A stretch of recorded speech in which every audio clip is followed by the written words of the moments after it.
Bom dia, alunos do nono ano, tudo bem com vocês?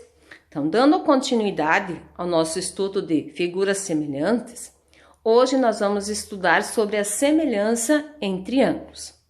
Os triângulos têm algumas especificidades, certo?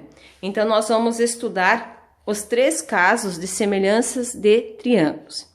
Então, aqui, ó, o primeiro caso, quando nós tivermos, tá? Dois triângulos, aonde eles apresentam 2 ângulos semelhantes. Então, por exemplo, aqui, ó, 60 e aqui é 60. E aqui é 50 e aqui 50. Então, isso me garante que esses 2 triângulos aqui já são semelhantes. Então, eu não preciso ficar desenvolvendo cálculos, eu não preciso ficar verificando a razão de semelhança, porque se eles tiverem 2 ângulos que são semelhantes, obrigatoriamente, esses 2 triângulos já são triângulos semelhantes, tá? O segundo caso.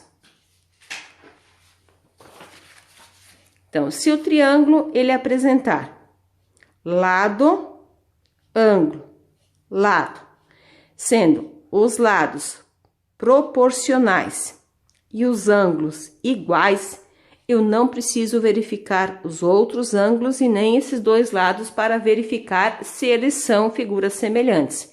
Então, por exemplo, esse caso aqui, por que ele é semelhante? Observe, aqui eu tenho 30, aqui eu tenho 15. Então, significa dizer que é a metade.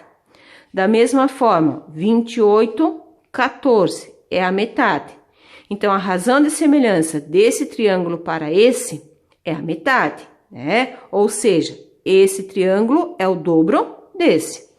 E eu consigo verificar que eles são semelhantes simplesmente verificando que esse lado é proporcional a esse é proporcional a esse, e esses 2 ângulos aqui são iguais, ou seja, os 2 ângulos são de 40 graus.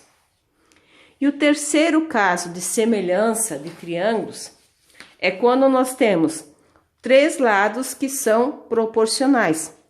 Então, aqui, lado, lado, lado. Então, vamos observar esse exemplo aqui, ó. Nós temos aqui um triângulo com 5, 6 e 7, e aqui eu tenho um triângulo com 10, 12 e 14. Então, qual é a razão de semelhança? Novamente, a professora está usando exemplos fáceis para vocês verificarem, né? Então, aqui é o dobro. Então, perceba aqui, eu tenho 5, o dobro é 10. 6, o dobro é 12. 7, o dobro é 14. Então, como, né, a característica, ou seja, o que é necessário para que as figuras sejam semelhantes é que os ângulos sejam iguais, os segmentos sejam proporcionais. Nesse caso aqui, eu não preciso observar os ângulos, porque eu estou com os 3 lados que são segmentos proporcionais. Então, eu já determino que esse triângulo, ele é semelhante, tá? Lembrando que isso é características dos triângulos e não dos demais polígonos, como a gente estudou a aula passada. E se eu não conheço um dos lados? Como é que eu vou fazer para encontrar um lado que seja desconhecido? Então, aqui nós temos dois exemplos, né? Um para calcular o x e um para calcular o y. Então, sempre, conforme a gente viu nas outras atividades, eu sempre tenho que determinar qual a razão de semelhança de um para o outro. Então, percebam aqui, ó. Eu tenho aqui 10, então, nesse lado aqui eu tenho 10. Nesse lado aqui eu tenho 5. Então, significa dizer que o 10 do meu triângulo maior está para o 5 do meu triângulo menor. E agora eu vou ter aqui, ó, como eu comecei daqui para cá, aqui também, ó, o x, que é esse lado que eu desconheço, ele é proporcional a esse lado aqui, que é o 7. Então, eu vou ter, ó, 10 está para 5, como x está para 7. Agora, a forma de resolver aqui é como a gente está fazendo em todas as outras atividades, sempre a regra de 3.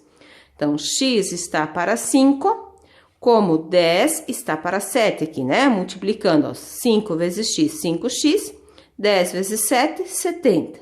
70 dividido por 5 igual a 14. Então, significa dizer que esse meu lado aqui, ele tem uma medida de 14 centímetros. E agora aqui, da mesma forma, o 10 está para 5, como o 16 está para Y, certo? Sempre lembre, a regra é, começou daqui para cá, esse aqui também tem que ser daqui para cá, tá? Então, agora, multiplicando, ó, 10 vezes Y, 10Y, né? E 16 vezes 5, 80. 80 dividido por 10 é igual a 8. Então, aqui o meu Y tem como valor 8. Então, agora vamos verificar qual era a razão de semelhança, né? Era a metade. Então, por exemplo, aqui era 10, a metade é 5. Aqui é 14, a metade é 7. 16, a metade é 8. E assim eu descobri o valor de cada uma das letras. Então, em todas as atividades que vocês vão desenvolver, sempre vocês vão comparar a razão, né, de semelhança de um para o outro. Então, sempre vocês vão usar dois números que vocês têm, né? Então, qual o lado que eu vou usar? Esse aqui, porque aqui eu tenho 10 e aqui eu tenho 5. São dois valores conhecidos. E depois eu vou encontrar as letras que eu quero encontrar ali, certo? Então, tenham todos um bom dia de estudo. Se precisarem de ajuda, me procurem. E até a nossa próxima aula.